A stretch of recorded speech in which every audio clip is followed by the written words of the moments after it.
ओम शांति।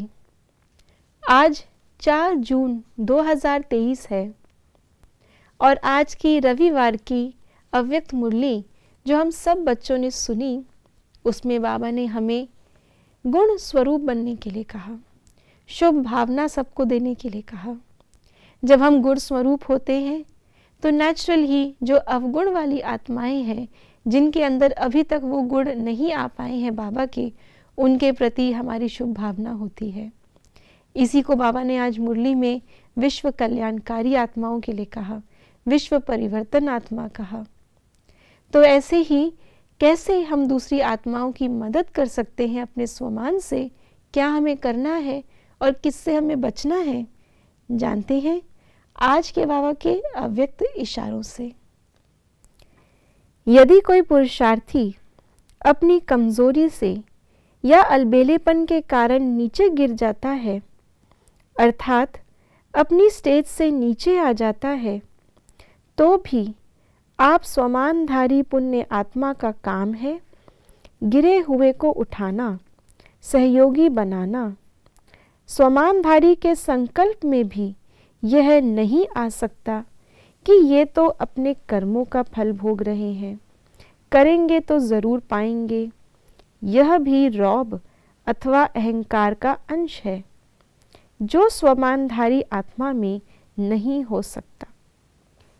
जैसे बाबा ने आज मुरली में हमें कहा कि हमें विश्व कल्याणकारी बनना है, गुण स्वरूप बनना है, शुभ भावना रखनी है, ऐसे ही आज बाबा ने स्वमानधारी आत्माओं को एक काम दिया है। स्वमान का अर्थ ये नहीं कि हम बहुत ऊंचे हैं तो बाकी सब नीचे हैं, नहीं, हम ऊंचे हैं और भी ऊंचा बनना है, लेकिन दूसरी आत्माएं को भी नीचे से ऊपर उठाना है। कई बार हम किसी आत्मा को कोई ज्ञान की बात सुनाते हैं, वो नहीं सुनती, वो नहीं स्वीकार करती, तो मनी मन हम सोच लेते हैं आगे चल के ये उल्हाना नहीं दे सकती, आगे चल के इसको साक्षात्कार होगा कि मैंने तो परिचय दिया, आगे चल के ये पछताएगा। ये संकल्प रखना भी अकल्याण की वृत्ति है। हमेशा स्वमानधारी आत्मा यही सोचेगी कि कैसे हम दूसरे को भी उस स्वमान में लाएं। स्वमानधारी आत्मा के पास जितना का जितना प्राप्तियों का खजाना है, जिस आधार से उसका स्वमान जागृत हुआ, उतना ही उसके पास और आत्माओं का स्वमान जागृत करने के लिए शुभ भावनाओं का खजाना भी है।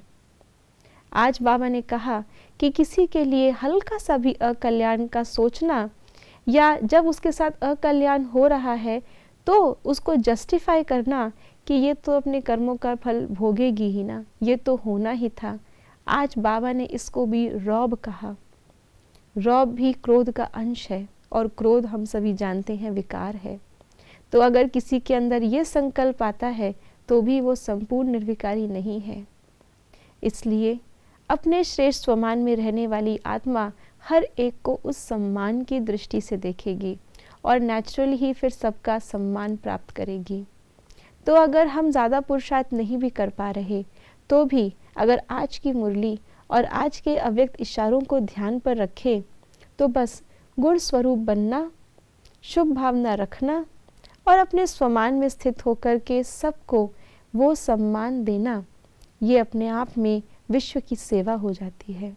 विश्व की सर्व आत्माओं को उनके स्वमान को जागृत करने के लिए आज के बाबा के इन अव्यक्त इशारों को और इस मुरली की विशेष धारणा को हम धारण करते चलें, बाप समान स्वमानधारी और बाप समान रहम दिल बनकर गिरे हुए को उठाते चलें। ओम शांति।